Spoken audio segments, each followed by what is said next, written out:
Welcome to the Immigration Report. We have three major stories that I want to cover. For one, we have a Chinese-born politician in Texas calling for the United States to be overthrown. Second, we have Socialist Mayor Zohran Mamdani from out of New York panicking, signing an executive order that will limit ICE from operating in New York City. And third, we finally have local authorities cracking down on violent protesters in Minneapolis, and a lot more that I want to cover throughout today's video. Also, if you want daily immigration updates without the bias, without the agenda, please consider subscribing. Let us get into it, starting with this video from this Chinese-born politician. I always tell people the day the Latino, African American, Asian, and other communities realize that they share the same oppressor is the day we start winning. Because we are the majority in this country now. We have the ability to take over this country and to do what is needed for everyone and to make things fair. But the problem is our communities are divided. They're completely divided.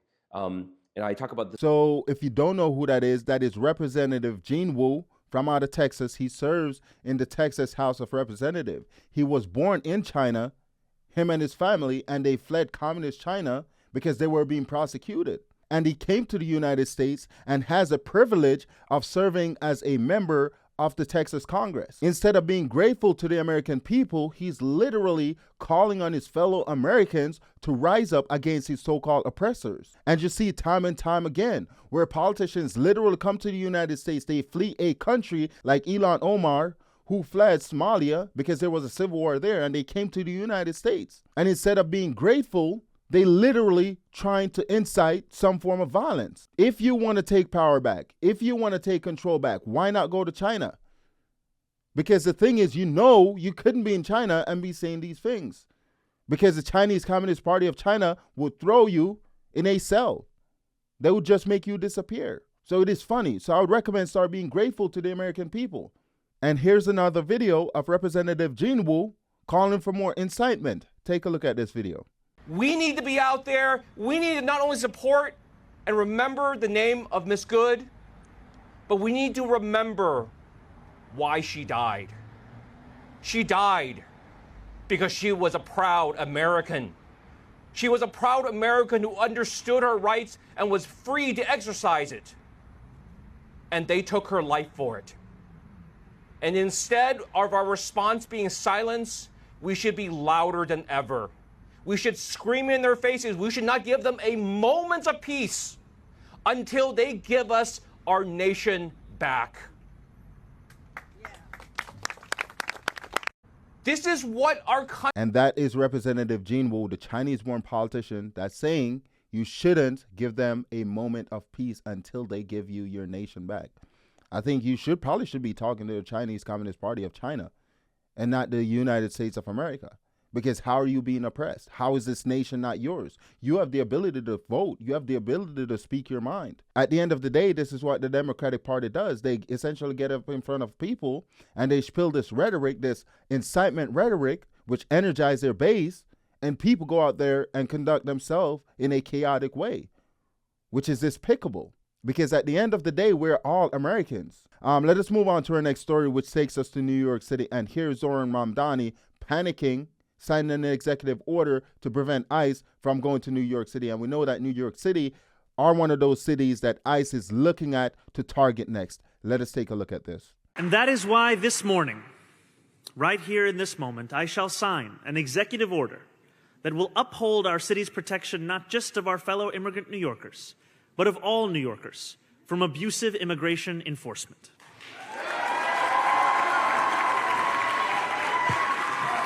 So that is Socialist Mayor Zohran Mamdani signing an executive order to limit ICE from operating in New York City. What this executive order does is strengthen New York as a sanctuary city because it prevents local authorities from working with ICE, like the county jails, like the hospitals, like the shelters. It prevents these places, these institutions, from cooperating with ICE and turning over violent criminals. And what it also does, this executive order, it requires ICE to have a judicial warrant instead of the administrative warrant that they've been using. And the difference is a judicial warrant is signed off by a federal judge, by a court. And how the administrative warrant differ is governed under the Immigration and Nationality Act of 1952. I think that's when it was signed into law. And what it does, it gives ICE broad authorities over arresting illegal immigrants. There are two criteria that must be met.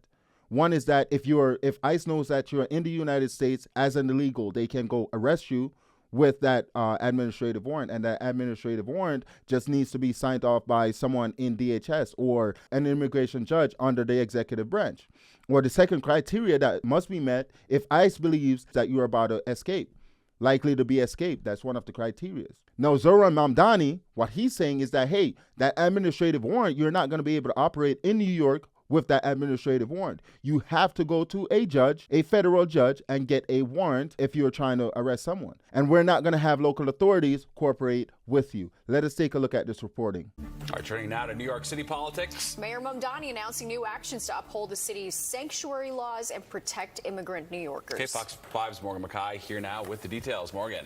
Hey, Steve and Natasha. So this executive order mostly just reaffirms the city's commitment to providing sanctuary protections to migrants. New York City sanctuary laws already ban ICE from entering city property without a warrant. This executive order details again what is considered city property, including parking garages, schools, shelters, and hospitals. It also orders agencies to audit their interactions with federal immigration authorities and creates an interagency response task force that will respond to any major federal immigration actions. Mamdani signed this executive order at an interfaith breakfast this morning, where he also took aim at ICE and said again it needs to be abolished. A Siena College poll released this week showed that a majority of New Yorkers polled view ICE unfavorably, and it's a message Democrats are hoping to use this election year. So as I said before, the reason why Zohran Mamdani is making this move is because ICE is looking to go into New York City. And Zohran Mamdani, he's panicking right now.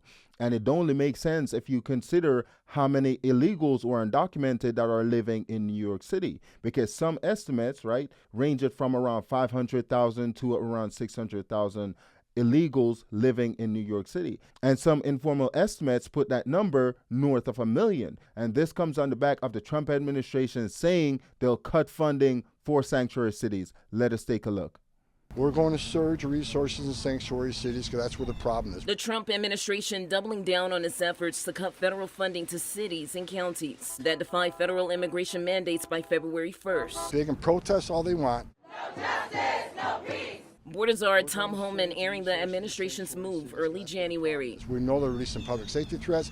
We're going to send the agents where we know the biggest problem is. Earlier this month, President Donald Trump stating, quote, starting February 1st, we are not making any payments to sanctuary cities or states. Having sanctuary cities because they do everything possible to protect criminals at the expense of American citizens. KO18 legal expert John Day telling us it will be an uphill battle in court for the Trump administration. I know exactly what's going to happen to this. Once it goes into effect, once the funding for sanctuary cities has been cut off, once it goes into effect, the Trump administration is going to be sued by one of these cities. And it's going to go in front of the courts. It's going to go all the way up to the Supreme Court. And the Supreme Court might make a decision on sanctuary cities in terms of the legality of it. Let's hope that we see something in that regards. Now, let us move on to our next story, which takes us to Minneapolis. And finally, we see that local authorities has been cracking down on violent protesters. Let us take a look.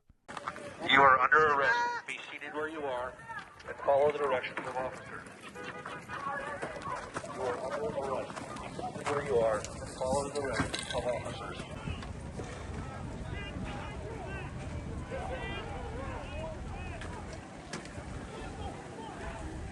It is crazy to think that this is Minneapolis, considering the fact that a few weeks ago, all you saw in the streets was nothing but chaos. It is crazy that you see local authorities actually out there cleaning up the streets, getting rid of violent rioters so people can go about their day. Right? Because remember, when ICE initially went in, what they did, the leaders, right, the leader of Minneapolis, Jacob Fry, he told local authorities to stand down. He told the local police not to help ICE, and ICE was out there by themselves. And we saw these so-called protesters or agitators literally assaulting law enforcement. And now Tom Homan went in and started cleaning up the city. Now we see local authorities actually start cooperating and clearing these streets. And here we have another video. We're here to protect our neighborhood. You guys are the ones who are destroying neighborhoods. Stop pushing me, man! Stop pushing motherfucker!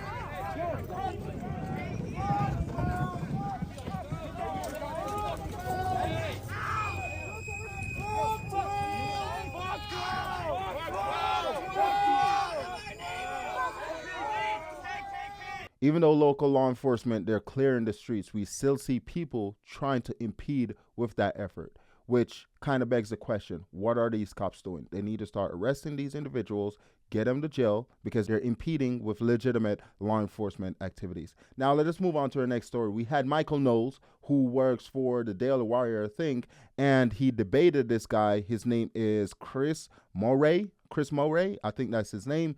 And I want you to take a look at this exchange in regards to immigration. You, for some reason, believe that illegal immigration, and Donald Trump believes that illegal immigration is this massive problem that requires. Yeah, there are like 20 million of them in our country. First of all, there's no. First of all, there's not 20 million. There was a maximum of 10 million border encounters under Joe Biden. Obviously, if Border Patrol encounters somebody, illegal immigration. I mean, that is a shocking number, but illegal immigration actually predates Joe Biden. Believe it or not, it actually goes back a few more decades. Hold on. But my point being here is that. Why are we demonizing these communities and demonizing? Because they're criminals and they have no right to be here. So according to this guy, Chris, I guess there's no crisis when it comes to illegal immigration. And that is how the Democrats think. That is what they're thinking right now, regardless if it's like 5 million, 10 million, 50 million, 100 million illegal immigrants in the country. It is not a crisis. It is not a problem. And the American citizens shouldn't care about it. And here's another exchange.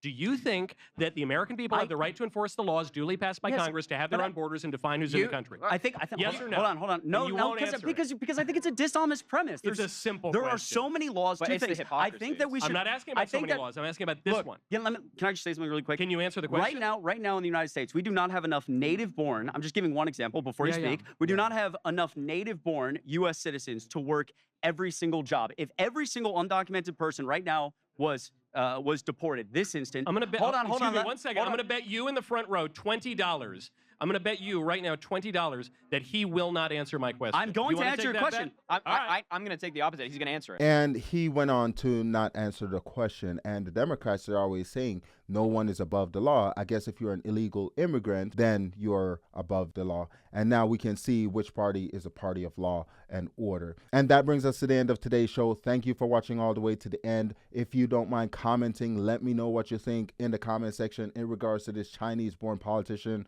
calling for the overthrow of America. Also, if you don't mind liking, sharing, commenting, and subscribing, I appreciate it. Thank you.